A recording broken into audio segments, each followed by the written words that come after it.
So now that I have first and second step, now let's just say that I am a contractor myself as a veteran. Can I build for myself? No, Why not? because you'll either screw it up or you'll steal.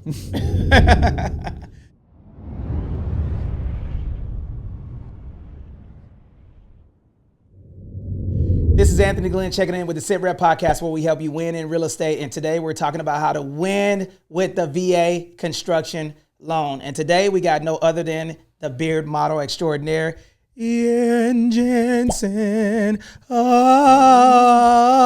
you hear the scratches in the microphone? What's up, dog? How you doing, man? Oh, kicking ass. I'm trying to keep up with you today. Gosh. Indeed, man. I am turned up, man. I feel like today a lot of people have a lot of misconceptions about the VA construction loan, and we're going to be unpacking it today. Okay. All right. So VA construction loan. Now, I have a question for you, Ian. Yes, sir. Can you give me, what is the first step? If I was a veteran, what do I need to do in regard to getting the VA construction loan? You got to find a builder first. That builder that's authorized through the VA's portals to be able to construct to construct a house according to their guidelines. Are you sure, man? You should have put some ice in that tasty beverage over there, man. No. You get a little, A little stuttery. Yeah. All right. So the first step is, okay, I found a builder and say, hey, I'm a veteran, and you find that builder. Right? Mm-hmm. And then that builder is a general contractor. Do they have to be licensed? Yes. Why? So to make sure that they don't put the nails in the wrong spots. Indeed. Okay, so now I'm a contractor. I have ABC Contracting Company. And then what do I do next? What do I have to do next? So after you identify your builder, you got to go through a VA loan expert for sure, because this is a complicated product. You need to make sure you get with somebody that's authorized and competent with the VA loan, so that way they can handle the process from start to finish and get approved to buy that loan, to buy that land. Okay, so first step, I find a contractor. Second step, I find the person that's going to lend me the money, correct? That's right. Okay, good. So now that I have first and second step, now, let's just say that I am a contractor myself as a veteran. Can I build for myself? No. Why not? Because you'll either screw it up or you'll steal. No, it's built around so that way that people don't get in over their heads, and nobody tries to build a house for their first project and they just try to do it them all themselves. And it does create a little bit of honesty in the whole process. Okay. All right. Yeah. And liability. That's good. Liability. That's a big one. Yeah. And just so you guys know, when you utilize the VA construction loan, the reason why the contractors have to be licensed, and they don't want you to have any interest in that situation, with the exception of you owner occupying the property. Correct? Yeah, that's right. Okay. Cool. That's right, All right. So now I'm a contractor. I don't have a license to build for the veteran. Where do I go? You got to go through the VA and go through their guidelines and follow their rules and get in compliance with their stipulations. Okay, so basically 2 websites, y'all. So here's how you register: www.va.gov or www.ebenefits.va.gov. One more time: www.va.gov or www.ebenefits.va.gov. And then as a contractor, you download the paperwork, you fill out the paperwork. It's going to take you 10 years to get certified because it's the government. No, I'm joking. That's not going to take that long. 7 years. Yeah, 7 years maybe. But it's not that robust. It's just going to ask you a couple of questions. Once you get certified, they'll send you your certification to do VA construction. And then from there, what happens next? Okay, I did the first and second step. What happens next? All right, so once you start the process of actually building, the VA will stipulate that the lender release it in phases called draws. And at every different phases of the construction from the ground up, they will release it in different increments. They will release it for the grading of the property, which is the bulldozing and trash like that. And then they'll release it for either the septic or infrastructure, and then they'll release it for the foundation, the structure of the property, the roof, and the plumbing, electric, and so on. So at every phase of the property, it will be released in sections, so that way they don't give somebody, a stack of cash without being secured by anything in real property. Now draws, I definitely want to unpack that. And you have a those aren't underpants, folks. Yeah, that's what I was about to say. That's not underwear, like drawer. Let me tell you about the drawers, not underwear, but y'all, but DRAWS, draws. Okay, so that means that phases are draws, and then basically, like, imagine a game, right? First, second, third, and fourth quarter. So first phase would be in construction. You have a history of construction, right? You used to work in construction. Mm-hmm.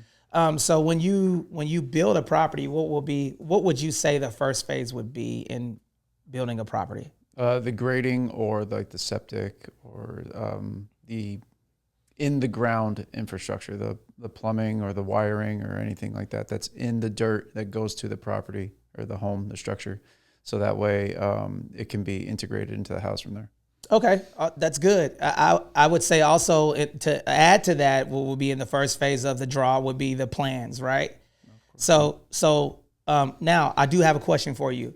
So during the first phase, how do you pay the contractor? You don't. You don't pay the contractor. That's right. You got to unpack that for me. Explain. So you make sure that everything is in order first. So you're paying for the plans to get done first, and then after that, then it gets transitioned over to the builder, and they have to start paying the interest on the property during the construction of the property. They are paying the interest on the loan. So y'all heard that, right? So the veteran pays $0 during the VA construction process. That means that the entire process is funded, and then that lender is going to put that money into what type of account? Escrow account. Escrow account, right? So once that money is in the escrow account, right? So that means that the entire process is paid for first. And then basically the builder will take money out of the escrow account. And then in each process, there is an inspector that has to come out for permits. Can you explain what that means? Okay, so for every permitting phase, there's an inspector that is associated with it, so that they make sure that all the different laws and building codes are followed to the T, and they do that by, so that way they don't issue a new permit until the subsequent permits have been approved by the county.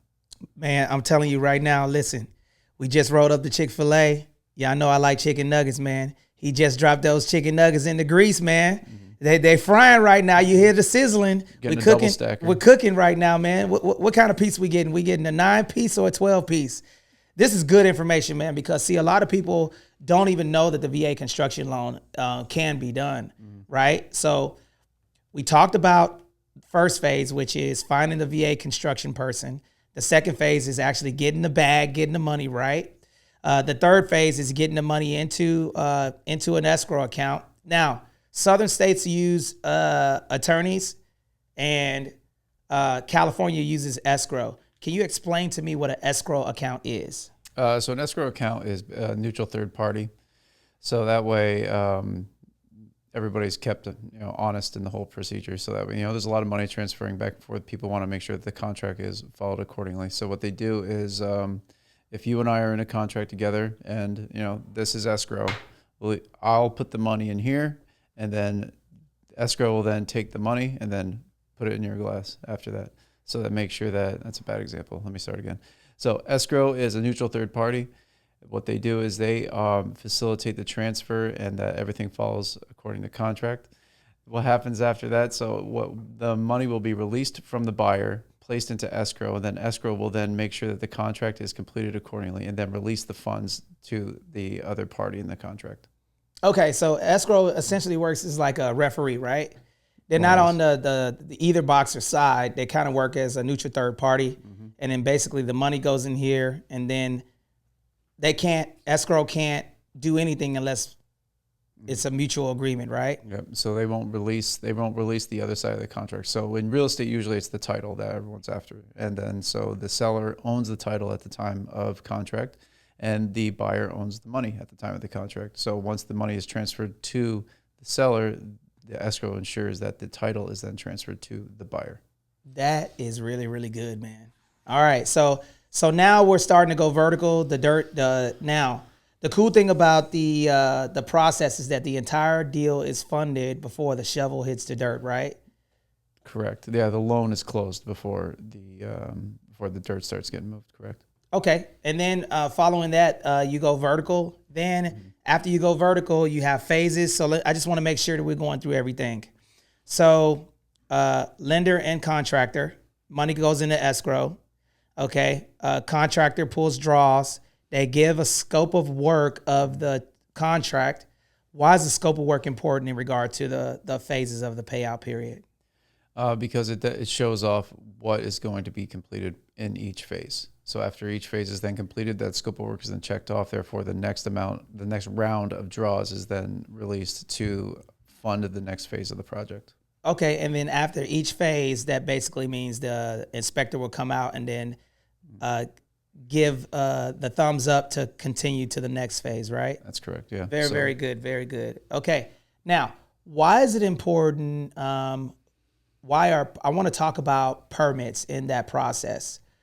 And this is kind of a little bit different in regard to, but I definitely want to add this. Permits, why are they important in regard to adding extra square footage? Why do you want to permit that process? Oh gosh, that's huge. So this happens a lot, especially in places where, they want to, like in California, they have a lot of what they call a California room, right? It's just a little boxed in area that's like basically they closed off a patio. So what they'll do is sometimes they'll throw, sheetrock up, or they'll fix up a garage or something like that to basically add a new room into the house. So, but on paper, according to title, that house still has the original amount of bedrooms. It's not a new bedroom, just it doesn't have more bedrooms according to title, just because you built it in there. So what that does is by doing the permitting aspect of it, though, it goes on title, and according to the state, that there is more bedrooms and bathrooms in this home. So what that means is that your home will then be appraised according to comparables in the area that have an additional bedroom or bathroom that you have originally had before. So what happens is, like, if you had a 3-bedroom, 2-bathroom house, but you got the permits and you got everything done, then your house will be reevaluated by the county as a 4-bedroom house. Therefore, your appraisal value will be relative to a 4-bedroom house. And guess what, y'all? Permits don't matter unless they're recorded, baby. Let's go. All right. Right. So if you're doing any type of addition to properties and all of that stuff where you're adding extra square footage, if you have a contractor, you do not give them 1 penny until that extra addition is recorded on title. That is essential for you actually getting value to that, because if it's not recorded on the city, the appraiser is going to come out, he's going to pull the square footage of it, and he's going to measure and see if there's an extra bedroom that's added or extra square footage.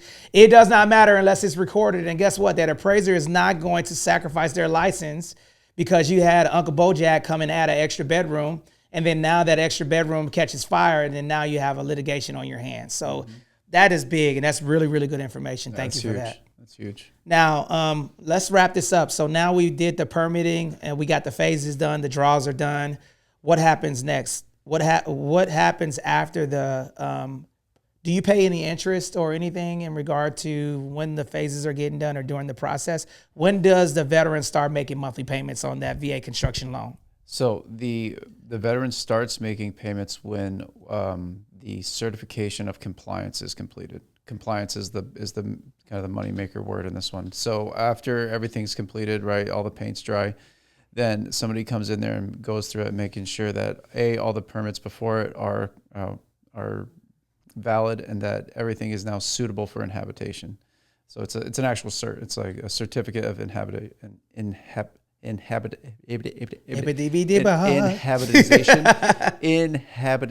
So once you get that certificate, that's when, and it gets all recorded, that is the time where you can take occupancy, and then you will start to be entitled to your payments.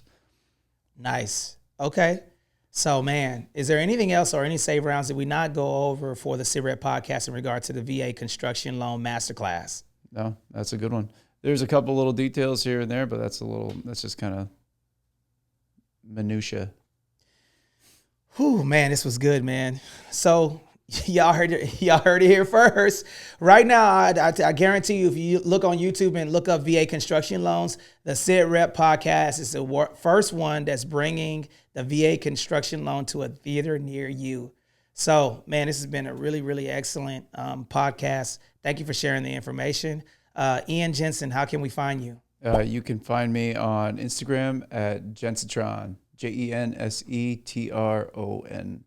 Man, I thought he was going to go T-Pan. You can find me in a log cabin. Nah, I'm joking, y'all. But hey, this is the Fun Sitrep podcast, man. So we want to make sure you guys are getting good, thorough information on how to win in real estate with the VA home loan entitlement, and then also how to get to the bag and win in real estate. Thank you for joining us. You can find me at wire10k.com. And listen, we have more podcasts coming to a theater near you. Make sure you follow us on wire10k.com. You can reach me at wire10k.com, or you can follow me on Tick or Gram Insta. Make sure you're following me at anthonysocial.com, and where you can follow me on all of my social media platforms. Hey, magnificent podcast. Yes, sir. Thank you for having me. Semper Fi, brother. That's right.